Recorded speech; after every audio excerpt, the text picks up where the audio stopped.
Hallelujah, जय मसीह की। Praise the Lord. Very good morning. आइए आज के इस दिन को हम परमेश्वर पिता के सामर्थी हाथों में दें, जो कि सामर्थ रखते हैं कि वो हमें बचाएं। उन्होंने हमें बचाने के लिए अपने बेटे प्रभु यीशु मसीह को हमारे बीच में भेजा, जो कि संसार के उद्धार करता है। तो आइए आज हम उस उद्धारकर्ता को पुकारें और प्रभु यीशु मसीह के नाम से अपने घरों में हम परमेश्वर के बड़े कामों को देखें, परमेश्वर के नाम से आजादी को देखें, छुटकारे को देखें। तो आइए हम आज के वचन में जाएंगे। खुदा का आत्मा वचन को समझने में और उस वचन को अप्लाई करने में हमारी सहायता करे। तो आज का वचन मरकुस की अंजील उसके 5th चैप्टर से है और हम देखते हैं कि यीशु मसीह झील के पार गिरासेनियों के देश में पहुंचे। तो ये डेकापोलिस में एक सिटी है और ये जो यूनानी और रोमी जो कल्चर है उससे इन्फ्लुएंस्ड है, जो कि गैर यहूदी माने जाते थे और जो यहूदी लोग हैं वो उनके साथ इतना मिक्स नहीं होते थे। लेकिन हम यहाँ पे देखते हैं यीशु मसीह नाव से उतरे और तुरंत एक मनुष्य, लिखा हुआ है, जिसमें अशुद्ध आत्मा थी, कब्रों से निकलकर उसे मिला। वे कब्रों में रहा करता था और कोई उसे सांकलों से भी बांध ना सकता था, क्योंकि बार बार बेड़ियों और सांकलों से बांधा भी गया था, पर उसने सांकलों को तोड़ दिया और बेड़ियों के टुकड़े टुकड़े कर दिए और कोई उसे वश में नहीं कर सकता था। वे लगातार रात दिन कब्रों और पहाड़ों में चिल्लाता और अपने आप को पत्थरों से घायल करता था। तो यहाँ पे एक आदमी है जिसकी हम स्थिति देखते हैं, बहुत ही बुरी है, क्योंकि उसमें में अशुद्ध आत्माएं हैं। और हम देखते हैं कि वो अपने आप को कहाँ रखता है, कब्रों में, उजाड़ जगह पर, जहाँ पर कोई नहीं आता, या आते भी होंगे तो किसी को दफन करने आते होंगे, लेकिन वैसे वहां पर कोई नहीं रहता। और वो उसके अंदर जो दुष्ट आत्मा है वो उसे इतना टॉर्चर करती है, टॉर्मेंट करती है कि वो अपने आप को काटता है, अपने आप को नुकसान पहुंचाता है, वो अपने आप को बचा नहीं सकता। वो बहुत ही एक ऐसी दयनीय स्थिति में है जहां पर उससे खुद भी नहीं पता कि उसके साथ क्या हो रहा है। और जो लोग हैं वो उससे डरते हैं, लोग आकर उसे बांधने की कोशिश करते हैं कि ये किसी को नुकसान ना पहुंचाए, लेकिन वो दुष्ट आत्माओं के कारण उसमें इतनी शक्ति है कि वो उसे भी तोड़ देता है। तो हम यहाँ पर देखते हैं कि वो अपने आप को बचा नहीं सकता, वो इन दुष्ट आत्माओं के कारण बहुत ही बुरी स्थिति में है।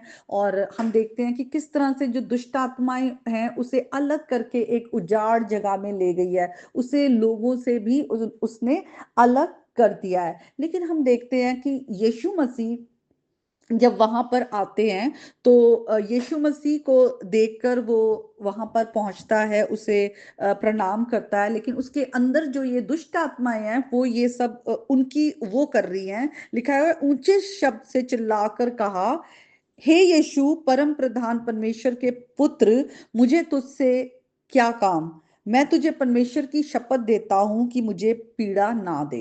तो ये दुष्ट आत्माएं हैं जो उसके अंदर से ये सब कर रही हैं। वो पहचानती हैं कि ये परमेश्वर का पुत्र है और वो उसकी अथॉरिटी को पहचानती है, उसके आगे वो गिर जाती हैं, उसे प्रणाम करती हैं और वो कह रही हैं कि तू हमें किसी भी तरह से टॉर्मेंट ना कर और हमें पीड़ा ना दे। और यीशु मसीह सीधा डायरेक्टली उस अशुद्ध आत्मा से कहते हैं, इस मनुष्य में से निकल आ।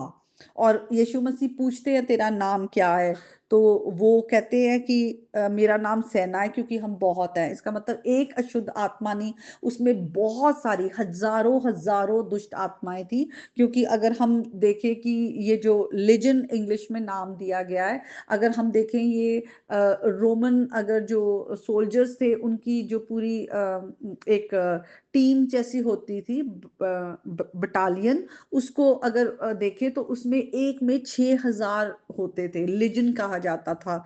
तो यहाँ भी जो सेना कहा गया है, बहुत सारे हैं, इसका मतलब हजारों में है। और उसने उससे बहुत विनती की कि हमें इस देश से बाहर ना भेज। तो वो जो अशुद्ध आत्मा थी, और वहां पर देखते हैं कि सूरों का एक झुंड जा रहा था, चल रहा था, और उससे यीशु मसीह से उस अशुद्ध आत्मा ने विनती की कि हमें इन सूरों में भेज दे कि हम उनके भीतर जाएं। और यीशु मसीह ने आज्ञा दी और वो अशुद्ध आत्मा निकलकर सूरों के भीतर चली गई और झुंड और यहाँ भी देखते जो सूरों का भी झुंड है वो 2000 का था।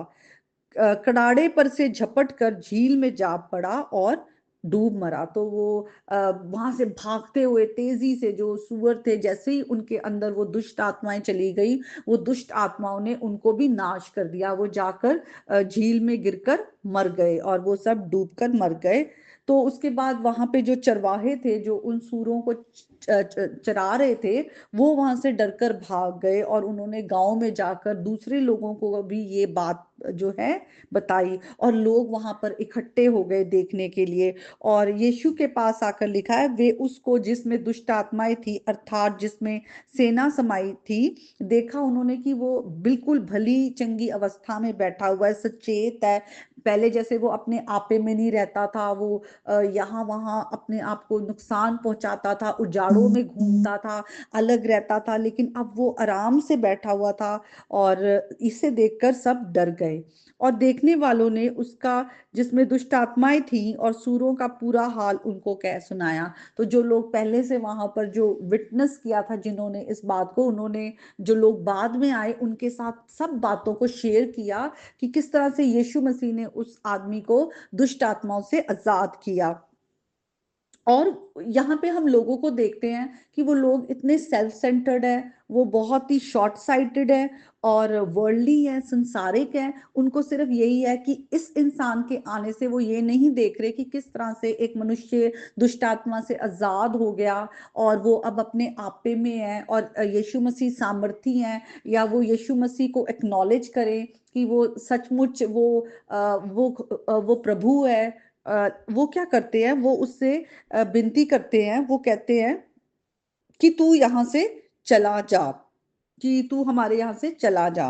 और जब यीशु मसीह नाव पर चढ़ने लगते हैं तो वो मनुष्य जिसमें दुष्ट आत्मा थी, वो उससे कहते हैं कि मुझे भी अपने साथ रहने दे। तो देखिए, जैसे ही वो दुष्ट आत्मा से आजाद होता है, अपने आपे में आता है, वो अब यीशु मसीह को फॉलो करना चाहता है, यीशु मसीह के पीछे चलना चाहता है।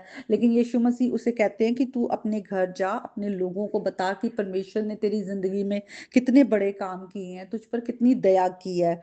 और वो फिर जाकर डेकापोलिस जो है इस बात का प्रचार करने लगता है कि यीशु मसीह ने मेरे कितने कितने बड़े काम किए, और लोग अचंबा करते हैं। तो देखिए किस तरह से जब वो यीशु मसीह को पहचान जाता है, अपने आपे में आ जाता है, दुष्ट आत्मा से आजाद हो जाता है, तो वो यीशु मसीह का वो विटनेस बन जाता है, वो प्रचारक बन जाता है, और वो यीशु मसीह का मिनिस्टर बन जाता है। क्योंकि यीशु मसीह जिसे आजाद करते हैं, तो यीशु मसीह का उस पर्सन के लिए एक पर्पस होता है कि किस तरह से उसे अब इस्तेमाल करे। और हम देखते हैं आगे, अगर हम 7 चैप्टर में जाएंगे, यीशु मसीह दोबारा से इस एरिया में आते हैं डेकापोलिस में, और दोबारा से खुदा के वहां पे काम होते हैं यीशु मसीह के द्वारा। तो किस तरह से हम देखते हैं कि ये एक इंसान जो दुष्ट आत्माओं के कारण बुरी तरह पीड़ित था, नाश की ओर जा रहा था, क्योंकि दुष्ट आत्माएं हमेशा नाश ही करती हैं, लेकिन ये आजाद होने के बाद वो यीशु मसीह का चेला बन गया, उसने यीशु मसीह के नाम का प्रचार किया, और बहुत से लोग इसके द्वारा उद्धार पाए होंगे, उन्होंने यीशु मसीह पर विश्वास किया होगा। लेकिन हम देखते हैं कि ऐसे भी लोग होते हैं जो यीशु मसीह की कामों को देखने के बाद भी उसका अंगीकार नहीं करते, और वो यीशु मसीह को रिजेक्ट करते हैं, जैसे हमने यहाँ पर लोगों को देखा। तो हम आज हमारे आस पड़ोस में ऐसे लोग हो सकते हैं जो बुरी तरह पाप में हैं, पाप के कारण मृत्यु की ओर बढ़ रहे हैं, दुष्ट आत्माओं से ग्रस्त हैं, या हमने उनके लिए आशा छोड़ दी है क्योंकि वो बिल्कुल भी आपे में नहीं है, और वो प्रभु से बिल्कुल अलग है, और उनको जो कुछ भी कहो, समझाने की भी कोशिश करो, वो समझते नहीं है। लेकिन आज एक खुदा का वचन हमें आशा देता है कि जैसे यीशु मसीह एक उस आदमी के लिए जो दुष्ट आत्मा से ग्रस्त था, एक आदमी के लिए उस जगह पर पहुंचे, उसे आजाद किया, और वो फिर यीशु मसीह का मिनिस्टर बना, और उसने बहुत लोगों को यीशु मसीह के पास लेकर आया। आज यीशु मसीह आशा देते हैं कि वो एक को भी बचाने के लिए वो वहां पर परिस्थिति में आकर उनको बचाता है, छुड़ाता है और अपना बेटा बनाते हैं। तो हमें आज का वचन बहुत हमें होप देता है और इस वचन के द्वारा आप आपका घराना बहुत आशीष पाए। आमीन।